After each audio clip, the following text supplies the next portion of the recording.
سلام الأحرار على فخامة الشعب الجزائري العظيم. ما زول ولا نزول. في الفيديو تاع اليوم رايح نوري لكم لبعض الذين لا يعلمون، خاصة الذين دائما هم في عماهم في عمى، من ناحية أنهم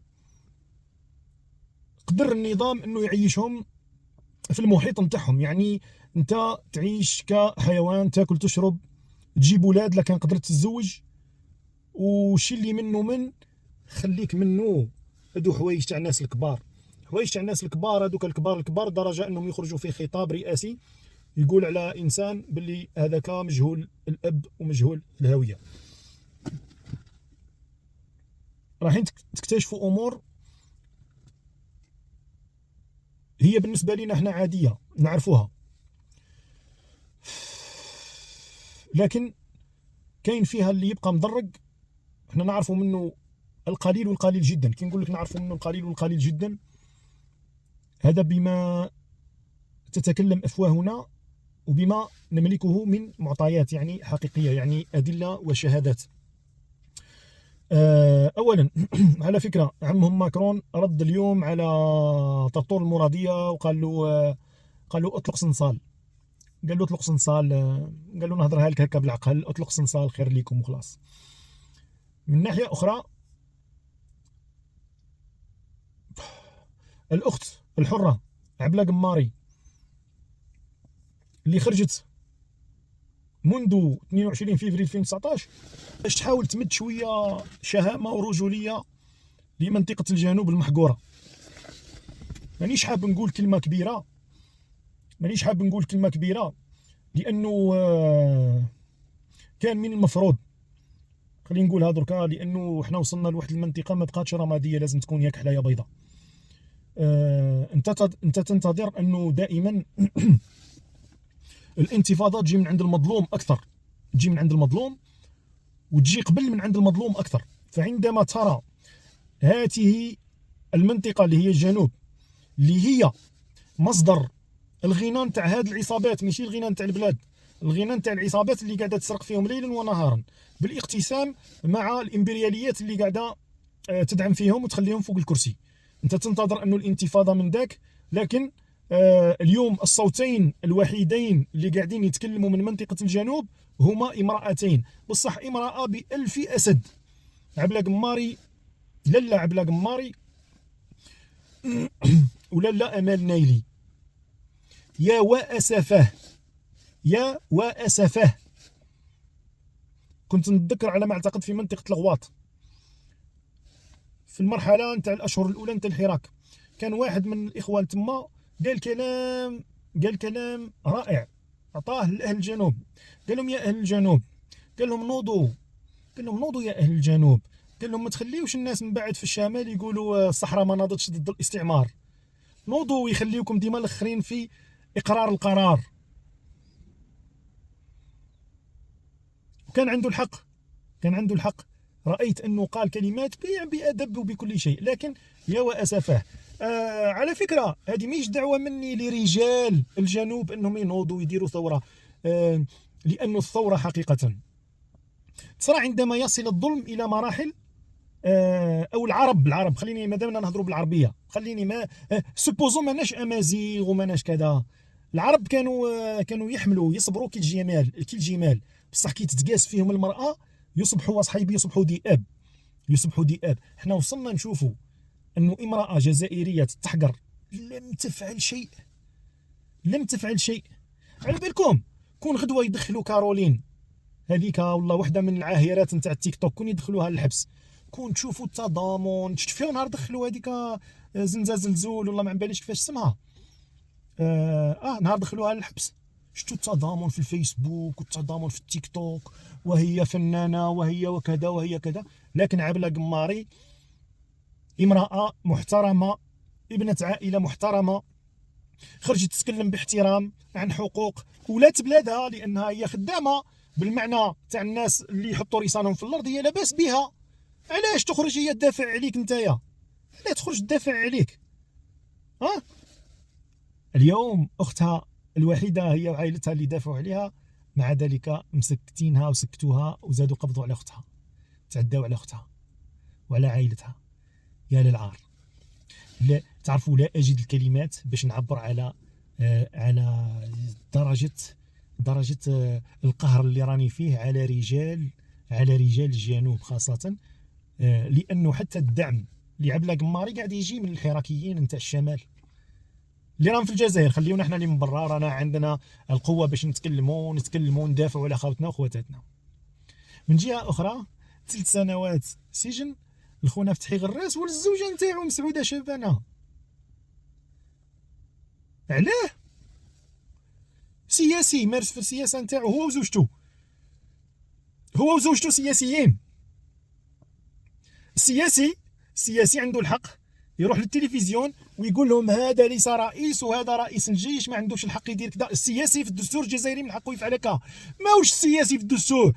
اي انسان عنده الحق يدير هكا جزائري. وكي تعود فيها سب وشتم، الرئاسه تتقدم للقضاء تقول لهم هذه تهمه سب وشتم. صحفي عبد الكريم بلام واش داير لكم؟ التعاون لا عندك واش كاتبين في التقرير بعد استغلال الهاتف نتاعو، الكلمه وداروا فيها اللابسيس، استغلال الهاتف نتاعو. حب يقول قالوا له رانا درنا الهاتف نتاعو فتحناه وعملنا فيه بدون قانون، استغليناه. يقول لك شنو هو التواصل والاخر مع ارهابيين. مادام كتبتوها قبل ما يحكم عليه القاضي وقبل وانتم كنتم مادين ومهربين 10 ايام واحد ما بالو وين هو، اذا وصلت لهذه الدرجه علاش ما تقولوا لناش شكون هو الارهابي وتخرجوا عليه غايبه عليكم زعما تحشموا منها يا اوباشا؟ نقول لكم حاجه، هذه كلها تراكمات تاع السقوط المدون تاعكم الجاي عن قريب جدا. الان رايح نعطيكم بعض الاشارات على ما يمكن ان تسمعونه، واللي يسمع هذا الكلام باش ما يتشوكاش غدوه، باش ما يتصدمش، لانه الناس الان مصدومه بما يحدث في سوريا. ماذا تسمع؟ كاين حتى اللي كانوا يدافعوا هنايا. الميساج نتاعي خاصه باش ما نسمعش كلمه واحد غدوه كان يدافع عن النظام هذا يخرج، ما نحبش غدوه نسمع واحد كان يلقى مبررات للنظام او كان يدافع على النظام يخرج يقول ما كنتش على بالي. الوقت اللي هذوك اللي كانوا يدافعوا على بشار الاسد دوكا مصدومين، ما كناش على بالنا باللي كاين هذا صيدنايا، ما كنتش على بالك باللي كاين صيدنايا. اروح نعطيكم بعض المؤشرات ربما تصدموا منها. كي يسقط هذا النظام وسيسقط سيسقط باذن الله، عباكم شنو هو؟ او يمكن انكم تضحكوا عليا وانا نتكلم معاك الان كما كان يضحك بالك ناس علينا كما 5 سنين قبل 22 فبراير 2019. في 2014 كانوا ناس يضحكوا علينا كي كنا نقولوا بوتفليقه والساعد سيسقطون. كيما مثلا كانوا يضحكوا ناس بالك في العموم خلاص على واش قال مثلا فيصل القاسم عنده 13 سنه. واش اللي حصل في الاخير؟ هل هو مدام صولي فيصل القاسم؟ هل انا يا مدام صولي؟ هذا كلام اللي عنده عقيده برب العالمين ويعرف جيدا انه في الاخير الحق سينتصر. الرسول عليه الصلاه والسلام في معركه الخندق وهما يحفروا في الخندق استعصات معاهم حجره، عيطوا للنبي قالوا له ما قدرناش على الحجره هذيك. جاء رب العالمين قوة النبي اللي عاطيها له رب العالمين، فبثلاث ضربات فجر تلك الحجرة بالفأس، وفي كل ضربة يقول الله أكبر. في الأولى قالوا له قلت الله أكبر وشفنا نور وشفنا كذا، في المعنى نتاع الحديث كنت تعرفوني مع الحفظ ما نقدرش نقول حديث ونكون غلط فيه، ففي المعنى نتاعو فكبر 3 مرات في كل تكبيرة فيما معناه. قالوا له شنو علاه تكبرت يا نبي الله؟ قال لهم في الأولى فتحت لي الشام، فتحت لي العراق على ما أعتقد اليمن والشام، والثالثة قال لهم والقسطنطينية.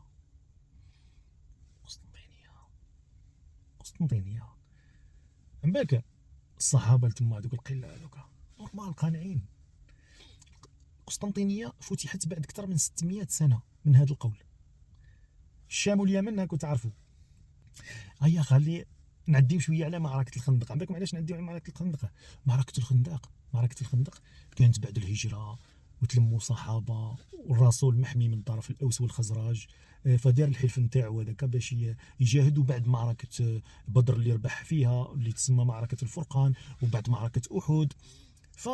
فبعد قوه شويه تصوروا معايا انه هو مهاجر في قلب الصحراء والناس بكل تجري وراه وعلى راسه آلاف الناقات اللي عطاتها كفار قريش، كون تجيبوا راس محمد عليه الصلاة والسلام هو وصاحبه أبو بكر الصديق رضي الله عنه، وجا وراهم زراقة، قال له يا زراقة، ما قدرش زراقة يلحقهم، قال له يا زراقة، قال له وش في المعنى الحديث أيضا، قال له وش اللي يعطيك أساور، قال له ما لك مع أساور كسرى،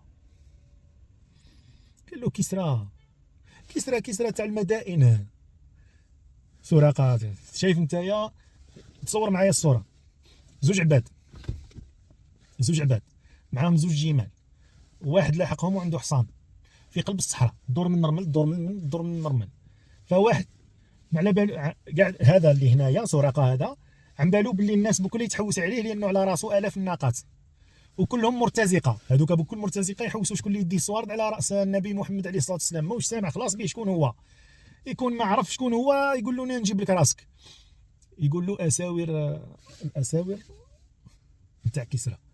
سراقه يقول له كسرى تاع المدائن تاع الفرس، بالكم شكون هي فارس في ذلك الوقت، فارس في ذلك الوقت هي واحده من اكبر الامبراطوريتين، هي فارس في ذلك الوقت هي الروس مع الامريكان اللي كانت هي روما. وعلاش؟ لانه روما في ذلك الوقت ربحت، وهنا ترجعوا شويه اللورا تلقاو غلبت الروم وهم من بعد غلبهم سيغلبون، هذه الامور حصلت في وقت النبي عليه الصلاه والسلام. ففي ذلك الوقت الروما برك القسطنطينيه في ذلك الوقت بيزنطه مش روما، بيزنطه رابحه الفرس في ذلك الوقت وخرجتهم من الشام وكذا. كسرى قال له كسرى تاع الاخر، قال له اساور وكسرى. عن بالكم بعدها قداش في ذلك الوقت، في عهد عمر على ما اعتقد اذا ما خانتنيش الذاكره بعد 14 15 سنه جاو اساور كسرى، وعيط عمر بن الخطاب رضي الله عنه الى زراقه وقال له يا زراقه الم يعدك نبي الله محمد عليه الصلاه والسلام بهذه الاساور؟ قال له وعدني بها، قال له هاك البسها، كيلبسها وخلص فرحان بها. زراقه قال له هات هنا، رجع لبيت المال، قال له كلبست عمر ما تلعبش معاه في بيت المال. كي يعود عندك القناعه باللي حق الله هو من سينتصر، لا يهمك الوقت. في الحكمه هذه يا جماعه علاش النبي عليه الصلاه والسلام خداه رب العالمين في عمر صغيره، وقبل ما تكمل الفتوحات وقبل ما تكمل الاخر، باش يعلمنا رب العالمين انه الامور هذه يقدر يديرها بنو ادم ما نزلش عليه الوحي. بالنسبه لي هذا تفسيري انا، ما نقول لكمش تفسير قريته من عند مفسرين ولا. لماذا رب العالمين بعد ما اليوم اكملت لكم دينكم، رب العالمين كان لازم ياخذ امانته، لانه لو ترك النبي عليه الصلاه والسلام هو اللي يفتح العراق وهو اللي يفتح الشام وهو اللي يفتح اليمن وهو اللي يفتح القسطنطينيه، من سياتي بعده من البشر راح يقول هذه معجزه نبويه وانا وجداني. لكن بعد موت النبي عليه الصلاه والسلام عامين من ابو بكر قضى فيها، في العام الاول على الرده، في العام الثاني بدات الامصار تسقط. اما في عمر بن الخطاب بيت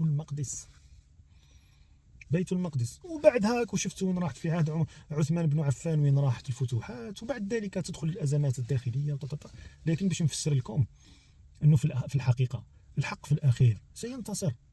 اذا انا نقول لكم انه هذا النظام ساقط، اني خرجت لكم عن الموضوع، لكن نحب ندير بيان دائما بسنه النبي عليه الصلاه والسلام.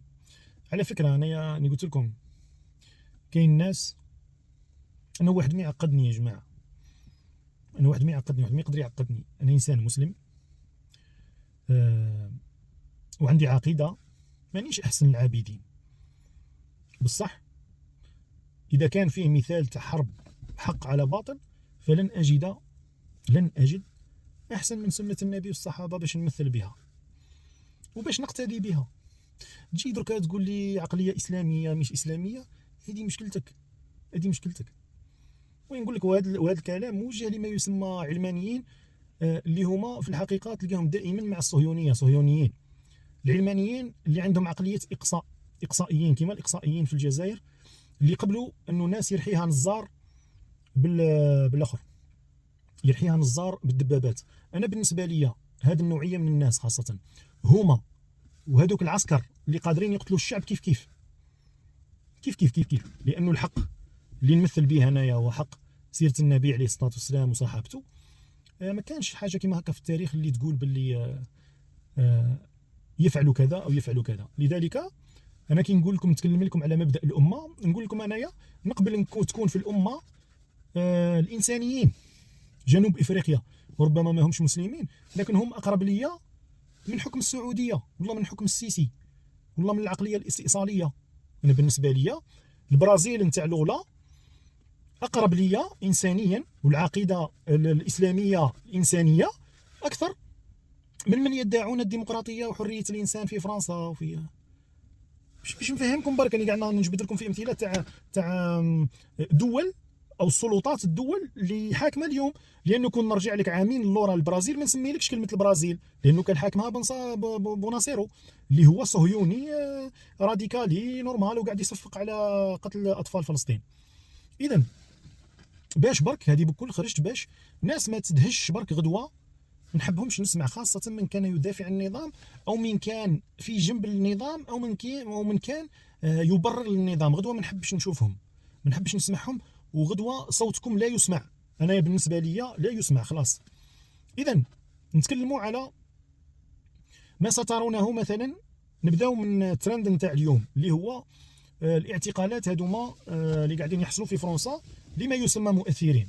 اولا باش نحطكم في الصوره، كاينه ناس بزاف داهشه شكون هذا يا زازو يوسف، كيفاش عنده 400 الف ابوني، والاخر كيفاش عنده 100 الف، والاخر كيفاش عنده 70 الف، والاخر كيفاش عنده كذا، وما نعرفوهمش.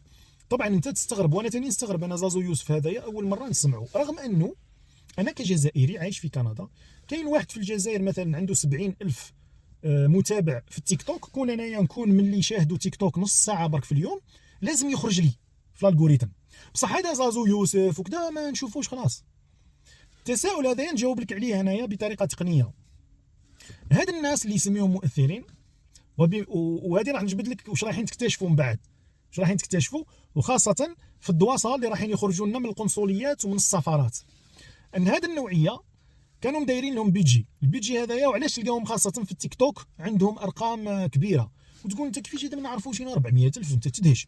و 400 الف هذيك باش يكون عنده تيتر تاع انفلونسر. انت كي تحل تشوف هذايا خاصه الشباب اللي يسمعوا السفاهه ويشتيوا هذو الحراقين، ولا عنده 400 الف تسمى الناس تسمع له، نروح نزيد نسمع له. تيك توك حال متاجر، تقدر تشري فيها عدد تاع لي زابوني يوصل ل 100 الف في ضربه واحده، عدد المشاهدات، ويدير لك حتى دي كومونتير. كاينين الناس هذه هي خدمتهم حاليا في التيك توك بعدا، او حال لك ويقول لك قداش تحتاج ابوني 60 الف، ابعث لي اسد نعطيك 60 الف، هكذا. قداش تسحق مشاهدات 30 الف، ابعث لي الاخر، ابعث لي 100 هذيك قبعه ونعطيك 130 الف مشاهده، ابعث لي كذا وابعث لي كذا. المهم شكون اللي قاعد يخدم لهم فيها؟ هذه جماعه القنصليات، مخابرات الارهابيه اللي في القنصليات، هما اللي يسلكوا لهم هذه الامور، وهما اللي يزيدوا لهم عدد المتابعات وعدد المشاهدات وعدد لي زابوني، باش يتحسبوا انفلونسور عند الغاشي، عند الشعب الجزائري، وباش تعود عندهم نوتوريتي. باسكو كي يشوفوا واحد في عمره 16 سنه وقاعد يسفه وكذا، في الاول واش بيه يسفه علينا هذا كذا، ومن بعد يضرب يلقى عنده 400 الف ويلقى عنده ليجام وعنده كذا، هذا تسمى مشهور. وهذه عقليه القطيع للاسف. عقليه القطيع هذه كاينه في 90% في كل المجتمعات. المخابرات الارهابيه علاه يتعاملوا مع المخابرات الصربيه والمخابرات الصهيونيه والمخابرات الامريكيه وحتى السوفيتيه؟ لانه هذه الخدمه في التحكم في القطيع يعاونوهم بزاف باش يديفلوبيوها، ولذلك يحوسوا يقتلوا ما يسمى الديك. في عقليه القطيع كاينه حاجه الديك واش يدير؟ الديك هو اللي نوض الصباح يصيح قوقو كيما حالتنا.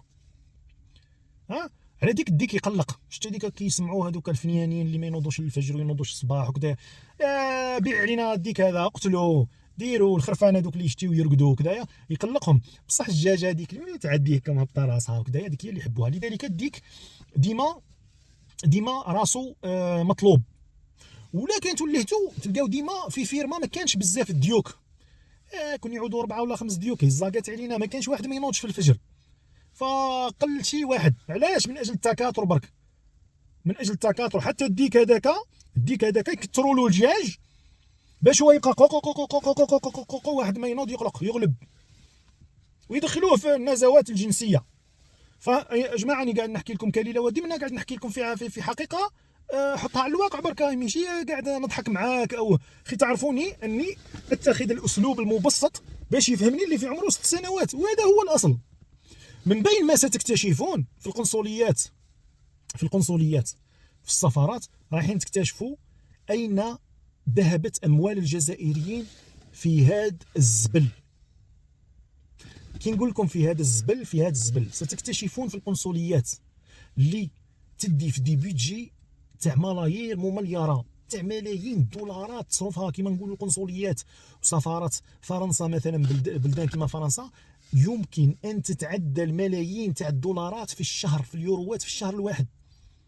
والملايين هذيك غدوه برك باش ما تتصدموش اذا سمعتوا الفيديو هذا، غدوه ما تصدمش كي يخرجوا لك لي فيشي ويخرجوا لك الارشيف وتشوف ماذا كان يصرف وعلى ماذا. في نفس الامور اللي رايحين تصدموا منها. ما نهضر لكمش على التعذيب، مانيش راح نهضر لكم على التعذيب وامثال سجون صيدنايا ومراكز التعذيب ولي سوسول تاع الديارات، هذو ما نهضر لكمش عليهم. راح نهضر لكم غير على امور يمكن ان تكتشفوها اين كانت تصرف اموال الجزائريين. شوفوا، ستكتشفون أن المبالغ التي صرفت من أجل إعانة الرداءة وطرح الرداءة في المجتمع الجزائري، ستكتشفون أنها أموال كان يمكن أن تستثمر في الإنترنت باش ربما 10% على الأقل من الجزائريين الشباب يكون العمل نتاعهم عن طريق الإنترنت، عن طريق الاي كوميرس، عن طريق البيع الالكتروني، البيع والشراء الالكتروني، عن طريق التحويلات، عن طريق الترندينج، عن طريق البراندينج، عن طريق امور كثيره كانوا يحتاجوها لو اصلحوا لهم انترنت ولو اصلحوا لهم منظومه بنكيه. ستكتشفون أن هذه المبالغ كانت يمكن ان تصرف على مشاريع كبيره اللي تخلي الشباب نتاعنا يطور في نفسه، يطور في علمه، يطور في دماغه، ويطور حتى في حياته المهنية والعائلية. ستكتشفون أنه المخابرات الإرهابية في الجزائر كانت تصرف أموال الجزائريين من أجل أن الجزائريين يبيعوا بعضهم، كانت تصرف أموال على الجزائريين لكي شوف نعطيكم مثال. ستكتشفون في قنصلية مونريال هنايا في كندا أنهم صرفوا على هذا العبد الضعيف أموال كبيرة، عطاوها وصرفوها على مرتزقة باش من أجل فقط أنه عماد ما يبقاش في مونريال. أموال كون عطاوها لأي إنسان أو أي مجموعة جزائرية باش يديروا مركز ثقافي أو مركز علمي أو مركز كذا، كانوا يمكن أنه يحبسوا القتيلة اللي قاعدة تحدث لأطفالنا في مونريال، بينما صرفوها على كلوشار وعلى أمثال وحيدة ماميش وعلى أمثال كلوشار مونريال وعلى أمثال الكلوشار الآخر اللي سرق لي خدمتي في المارشي اللي درتو انايا من الصفر، في السوبر مارشي اللي درتو من الصفر. دكتور طبيب شراوه وهو ما عنده حتى علاقه بالجزائر، وخاني. اموال صرفت اعطيت لاناس اجانب عن طريق لاكيس نوار، اجانب باش يديروا صفحات فيسبوك ويطاكيوك. اعطيت لجورناليست كنديين باش يشوهوا لك صورتك او باش يهاجموك. نعم، اعطيت لمحامين باش يوقفوا ضدك. وا ستكتشفون انه في الجزائر المخابرات الارهابيه كان عندها بيجي من اجل نشر الرذيله، تحويل بنات قصر للدعاره، بيجيه نشر الشذوذ. ستجدون بيجيات اموال جزائريين اعطيت لشاذين جنسيا في الجزائر. ستكتشفون واحد الملف انه لنشر السيده، نعم السي لنشر السيده عن طريق بعض الشواذ المرضى بالسيده والداعرات والعاهرات المرضى بالسيده. ني قاعد نتكلم لكم غير في الرذيله. ستكتشفون انه الجماعه هذيك اللي كانت تمارس الدعاره في دبي كانت تعطى لها اموال من قنصليه من سفاره الجزائر في ابو ظبي. ستكتشفون أنه مخابرات إرهابية عاونت جزائريات باش راحوا لدبي. نعم سي، نعم سي. ستكتشفون أن المخابرات الإرهابية أعطت أموال وغطت على مجرمين بعمليات قذرة إجرامية بما فيها قتل لأطفال، غير باش يهاجموا الحراكيين أو يدافعوا على النظام اللي هو نظام المخابرات الإرهابية.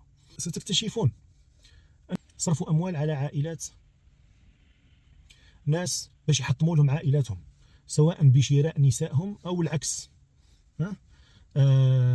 اقتربوا من أهالي ناس، عطاهم فلوس باش يحطموا لهم العائلة نتاعهم.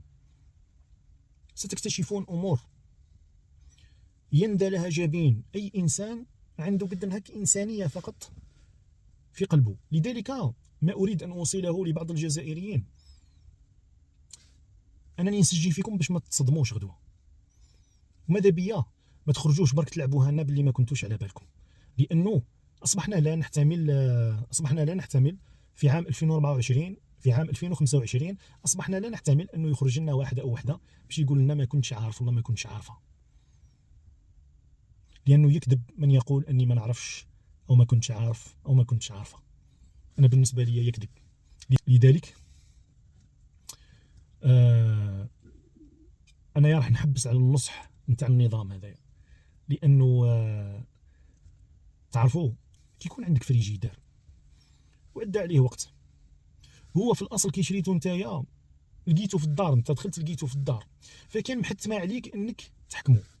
مع ذلك جبت له الخدام، حاولت تخدمه انت، صبغته، نحيت له الصديد، حاولت دير له كذا، وصلت لدرجه انت محوس تنحي له الصديد، محوس تخدمه، وهو يقول لك الله ماك خادمني، تجي تقفله ما يحبش يقفل.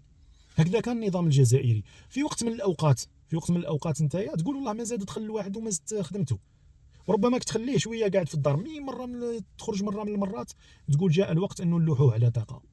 هذا هو النظام الجزائري، ما فيه ما يتصلح من الاخر.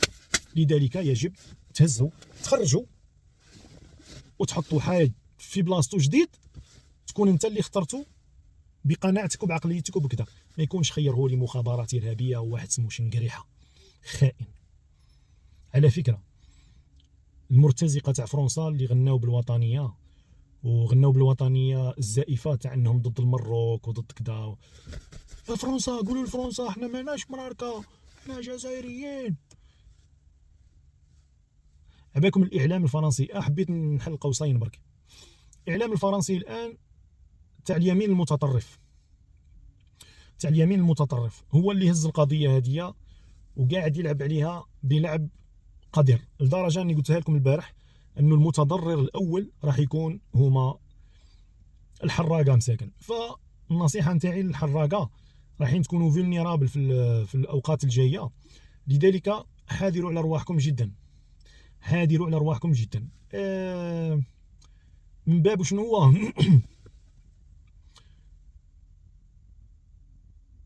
من باب واحد انا ما نطلبش منك انك تكون ضد النظام وكذا، من باب واحد تفكر ديما انه هذا النظام هو اللي هربك من الجزائر، وانه هذا النظام عندما دخلوا هذو للسجن دركا ومازالوا يلحقوا وحايد اخرين وما يقدرش يدافع عليهم لانه نظام ضعيف. وهذه هي اللي حبينا نوصلوها لكم على قداش نعام الان انه النظام هذايا اي نظام قوي حتى وتكون عنده جاليه برا يكون قوي باش يدافع عليها. هذا النظام ما يقدرش يدافع عليك. هذا النظام عم بالك شنو هو عم بالكم الان فرنسا علاش قاعده تهز في الحراقه؟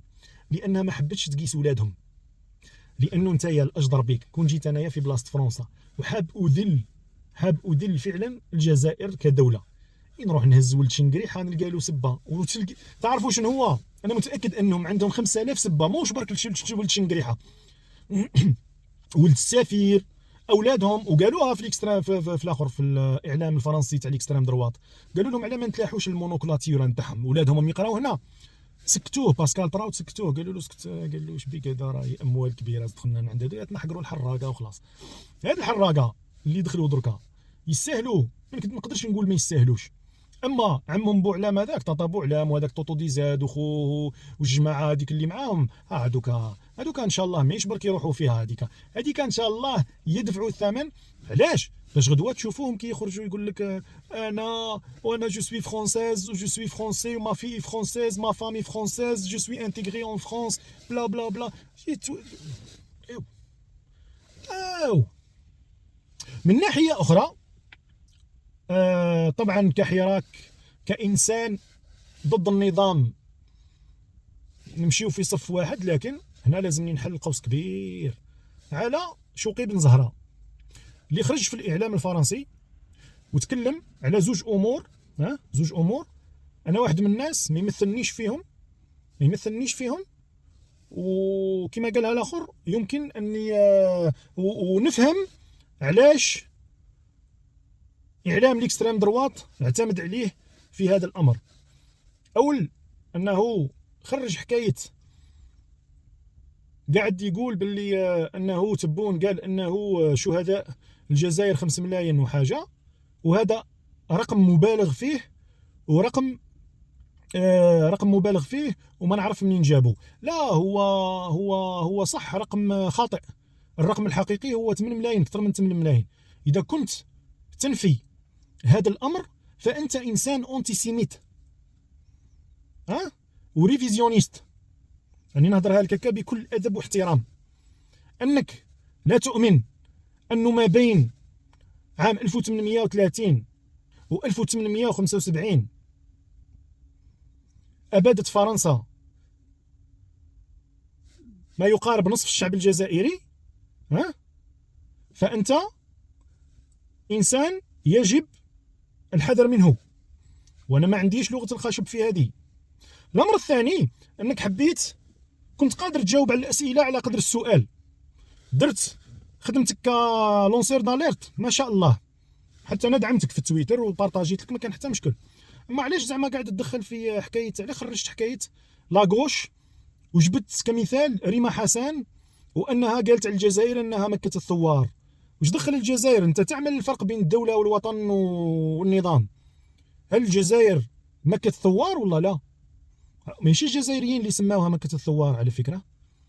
وعلاش جبت لاغوش وبديت تكريتيكي في لاغوش باش يقول لك ليكستريم دروات برافو مليح وكذا؟ انك قلت دي بروبو انتيسيميت وكذا، عندك الحق لانهم قالوها صح، بروبو انتيسيميت قالوها وانك اعتمدت عليها. معاك في هديه بصح علاش قاعد تدخل في حكايه انتيسيونيست والنظام؟ هي النظام قاعد يلقى في بوكا ميسار ويخدم بشعبويه، بصح حنا كشعب جزائري علاه ماناش انتيسيونيست حنا؟ اذا كنت انت سيونيست فما تتكلمش برك باسم الشعب الجزائري. وبالنسبه الاخطر بالنسبه لي هو الريفيزيونيزم نتاعك فيما يتعلق بعدد الشهداء. اذا كنت تشك في انه كاين 8 ملايين اللي نحرتهم فرنسا، فيجب ان تشك في 6 مليون اللي حرقهم هتلر. في هذه الحاله قول فقط انه كانت 5 ملايين و900 الف ونشوفوا واش يصرى لك. لذلك خذ حذرك فيما يتعلق بحكايه الذاكره نتاع الجزائريين. في هذا الامر انت لا تمثلني، وانا نقولها الان امام الشعب الجزائري قدام 48 مليون انسان في الجزائر وقدام 10 ملايين راهم برا. انت لا تمثلني في هذه الحكايه.